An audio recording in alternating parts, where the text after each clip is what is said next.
दोस्तों, आपने श्रद्धा वालकर के मर्डर के बारे में सुना ही होगा कि कैसे उसके बॉयफ्रेंड आफताब ने उसकी हत्या की और उसकी लाश को 35 टुकड़े कर पूरे 18 दिन तक फ्रिज में रखा रहा और उसी लाश के साथ पूरे 18 दिन सोता रहा। आज की कहानी उसी श्रद्धा वालकर की है। दोस्तों, कहानी शुरू होती है दिल्ली के शहादरा सिटी से, जहां श्रद्धा के पिता विकास मदन और उसकी मां साथ रहा करती थी और श्रद्धा वहीं दिल्ली की मल्टीनेशनल कॉल सेंटर में काम करती थी। श्रद्धा की उम्र करीब 26 साल थी। श्रद्धा की जिंदगी उस समय काफी खुशहाल तरीके से चल रहा था, पर उसकी जिंदगी में एक बहुत बड़ा भूचाल आना बाकी था जिससे वो बेखबर थी। 2019 में श्रद्धा अपने मोबाइल पर डेटिंग ऐप खोला तो उधर से एक आफताब नाम के लड़के का फ्रेंड रिक्वेस्ट आता है। लड़का देखने में काफी हैंडसम और अच्छा खासा था, जिसे देखकर श्रद्धा उसकी रिक्वेस्ट को एक्सेप्ट कर लेती है। आफताब पेशे से एक फूड ब्लॉगर था और देखने में काफी हैंडसम और स्मार्ट था।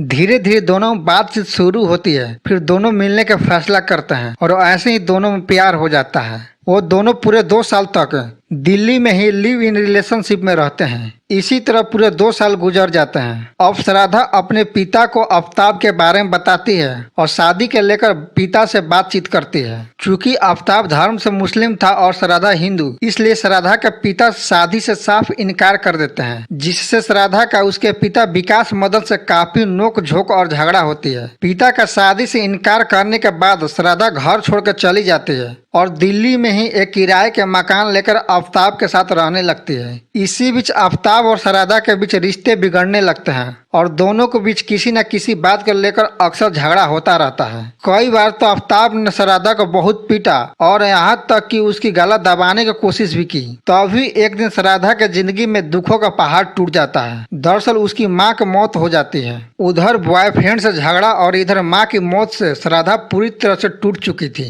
वो अपनी माँ की दाह संस्कार में शामिल होने के लिए घर आती है, जहाँ उसकी अपने पिता से मुलाकात होती है। पिता बेटी से काफी दिनों के बाद मिलने पर काफी भावुक हो जाते हैं और बताते हैं कि मैं तुमसे दूर रहकर भी तुम्हारी खैरियत रखता था। मैं हमेशा तुम्हारे दोस्तों से बात कर और तुम्हारे फेसबुक पोस्ट देखकर तुम्हारा हाल चाल ले लिया करता था। पिता की बात सुनकर श्रद्धा भी काफी भावुक हो जाती है और पिता से बताती है कि उसकी आफताब से झगड़ा हुई है। आफताब उसे काफी मारता पीटता है, जिस पर उसके पिता श्रद्धा को घर पर ही अपने साथ रहने के लिए कहते हैं और श्रद्धा भी पिता का बात मानकर घर पर ही रहने लगती है। तभी एक दिन आफताब का फोन आता है और वो श्रद्धा से झगड़े और मारपीट के लिए माफी मांगता है और फिर से श्रद्धा को साथ रहने के लिए बोलता है। श्रद्धा फिर से साथ रहने के लिए साफ इनकार कर देती है, लेकिन आफताब बार बार मिन्नत कर माफी मांगकर किसी तरह श्रद्धा को दोबारा मना लेता है और श्रद्धा दोबारा आफताब के साथ रहने के लिए उसके पास चली जाती है। फिर से आफताब और श्रद्धा साथ रहने लगते हैं। अब उन दोनों के बीच पहले का पैसा बहुत कम झगड़ा होता था। मिला जुला कर दोनों साथ में खुशहाल जिंदगी जी रहे थे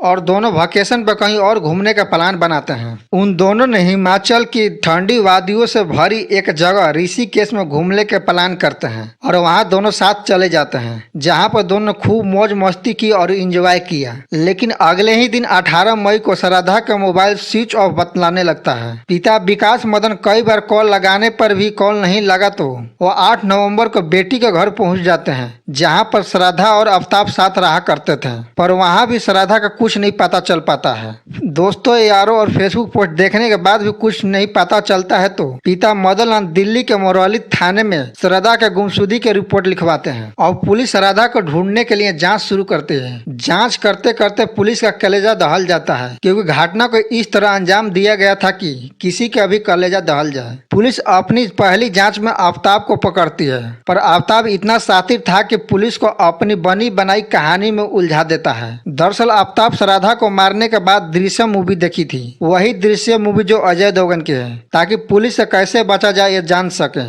लेकिन पुलिस के अफसरों ने अपनी पैनी नजर आफताब पर बनाई रखी थी और लगातार आफताब से पूछताछ जारी रखी, जिस पर आफताब एक सवाल के जवाब पे बतलाता है कि 18 मई को झगड़े के बाद श्रद्धा मुझे छोड़कर चली गई थी, जिसके बाद मैं अकेले रह रहा हूँ और झगड़े के बाद श्रद्धा के बारे में मुझे कुछ नहीं पता है। लेकिन पुलिस के कड़ाई से पूछताछ और कमरे में छानबीन में पुलिस को खून के निशान के धब्बे मिलते हैं, जिसके बाद आफताब सारी सच्चाई उगल देता है। आफताब आगे बताता है कि श्रद्धा उस पर लगातार शादी के दबाव बना रही थी। इसी बात को लेकर 18 मई की रात उससे मेरी झगड़ा होगी, जिसके बाद मैं गुस्से में श्रद्धा का गला जोर से दबा दिया, जिससे उसकी मौत हो गई। फिर मैं बाजार जाकर आरी, चाकू और 300 ml का फ्रिज लेके आया। फिर उसकी लाश को 35 टुकड़े कर फ्रिज में रख दिया। ये लाश के टुकड़े 18 दिन तक मेरे रूम में ही फ्रिज में पड़ा रहा। दुर्गंध से बचने के लिए मैंने कमरे में अगरबत्ती जला रखा था और लाश के टुकड़ों को 15 दिन तक प्लास्टिक के थैली में भरकर पास के जंगल में फेंक आता था, ताकि किसी को कुछ शक न हो सके। इसी बीच मैंने डेटिंग ऐप से एक नई लड़की को गर्लफ्रेंड बनाई और उसे मैं अपने कमरे में लाकर 2 रात बिताई। उस समय तक लाश के टुकड़े मेरे कमरे के फ्रिज में पड़ा था। इस हैरान करने वाली कहानी को जब पुलिस ने सुना तो सन्न रह गई।